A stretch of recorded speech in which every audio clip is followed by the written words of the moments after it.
Hello दोस्तों, very good afternoon everyone. This is Rahul and this is my channel exam alert. और इस channel पे मैं एक क्रैश कोर्स लेके आया हूँ जो कि आपके सी टेट टेट और यूपी टेट के एग्ज़ाम में काफ़ी हेल्पफुल होगा। तो दोस्तों फ्रेंड्स, ये इन्वायरमेंटल स्टडीज़ का पहला टॉपिक है। तो इन्वायरमेंटल स्टडीज़ का एक क्रैश कोर्स टाइप का जो प्रीवियस ईयर में जो क्वेश्चंस आए हैं उनके डिफरेंट पॉइंट्स और कहाँ से क्वेश्चन उठ रहे हैं एग्ज़ाम में, उसको लेके मैं आया हूँ बहुत ही शॉर्ट टाइम में आपका, ताकि सारी चीज़ें रिवाइज हो जाएं। तो पहला टॉपिक है ईवीएस में पहला टॉपिक है फैमिली, परिवार। तो what is family? So family is a unit, एक इकाई होती है परिवार, जिसमें माता पिता बच्चे एवं अन्य सदस्य भी होते हैं। तो फैमिली के अगर हम टाइप्स पे डिस्कस करें कि फैमिली की कितनी टाइप्स होती है, तो सोशोलॉजी अगर आप पढ़ेंगे तो उसमें आप देखेंगे कि कई टाइप्स की फैमिली होती है।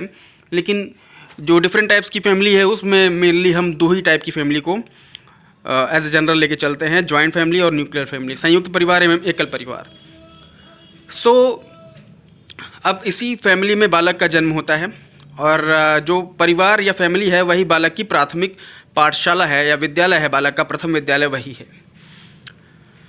तो इस पॉइंट पे एक क्वेश्चन आता है, एक क्वेश्चन आएगा हमेशा कि व्हाट इज़ फैमिली। फैमिली बालक का प्राथमिक विद्यालय कौन सा है? वो परिवार होता है। इस पे कई क्वेश्चंस बने हुए हैं इतने पॉइंट्स पे।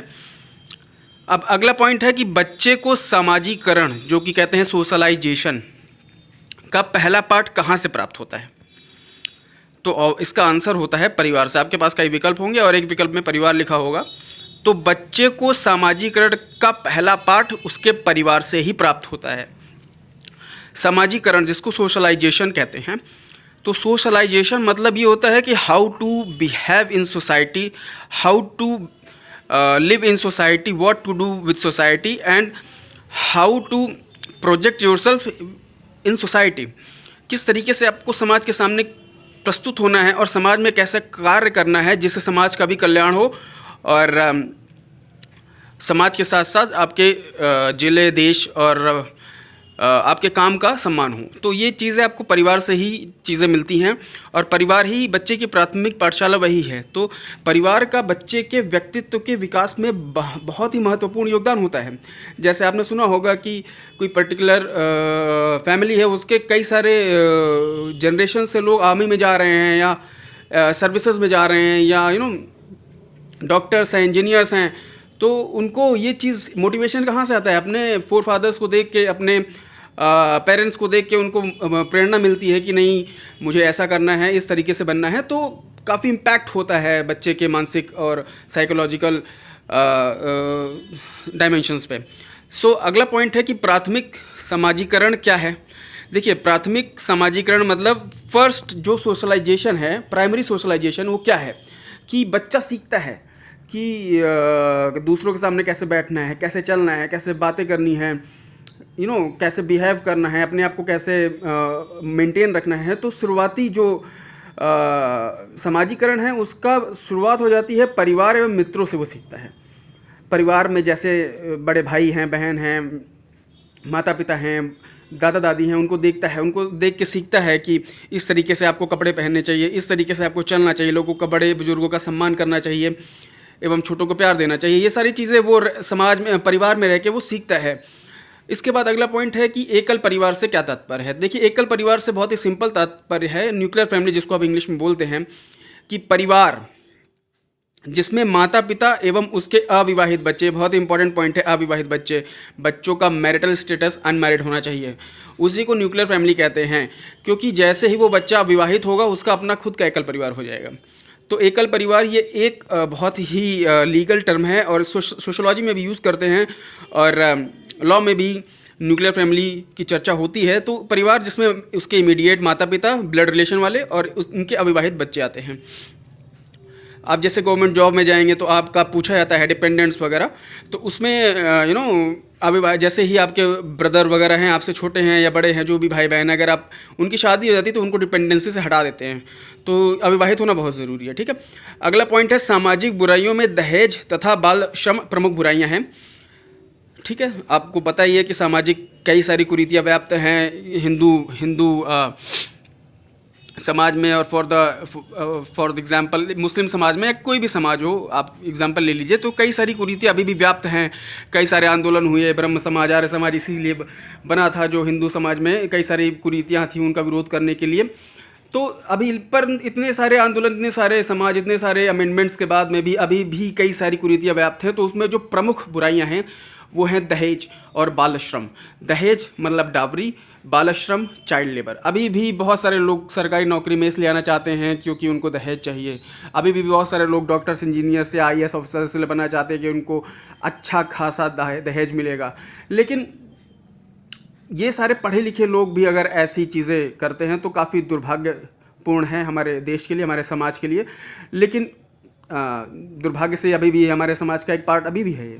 तो डावरी, दहेज और बाल श्रम, चाइल्ड लेबर अभी भी समाज के डिफरेंट हिस्सों में आप जाएंगे, खासकर कि गांव में या ऐसे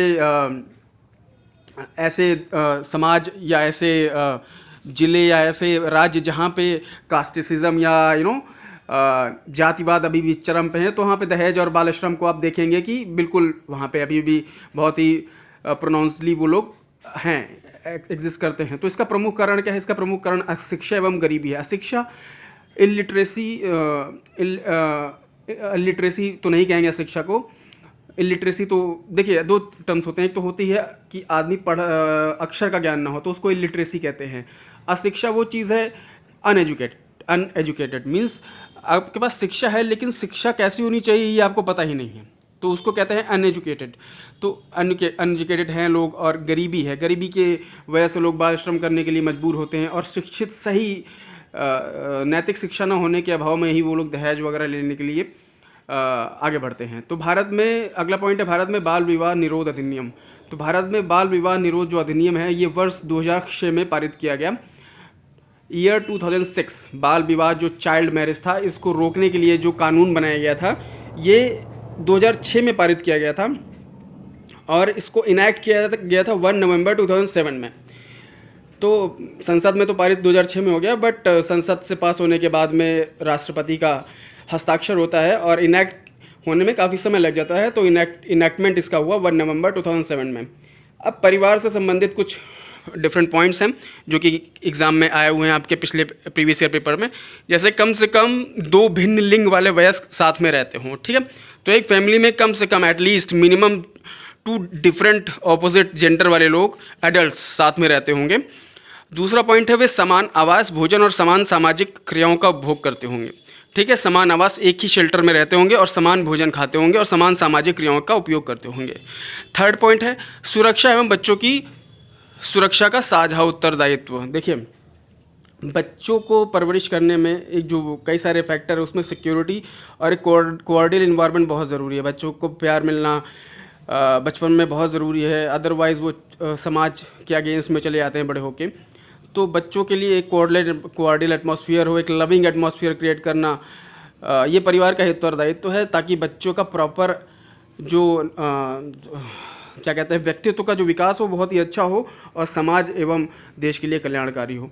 तो ये सारे कुछ पॉइंट्स रहे हैं, आप इसका स्क्रीनशॉट ले सकते हैं और इसको अपने मोबाइल में रखिए और इसको कहीं भी चलते हुए आप इसको रिवाइज कर लीजिए। तो इन्हीं पॉइंट्स रिलेटेड क्वेश्चंस आपके एग्जाम में दिखेंगे आपको, और ये बहुत ही शॉर्ट में आपका ये परिवार के सारे पॉइंट्स हो गए हैं, और इन्हीं में से कोई न एक पॉइंट आपको एग्जाम में ज़रूर आएगा, इसका भरोसा मैं देता हूँ आपको।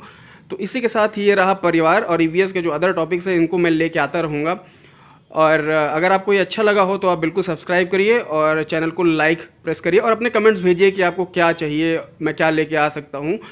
तो जैसा आप कहेंगे वैसा यहाँ पे आपको इस चैनल पे अवेलेबल होगा। Thank you so much guys, hope you all are fine.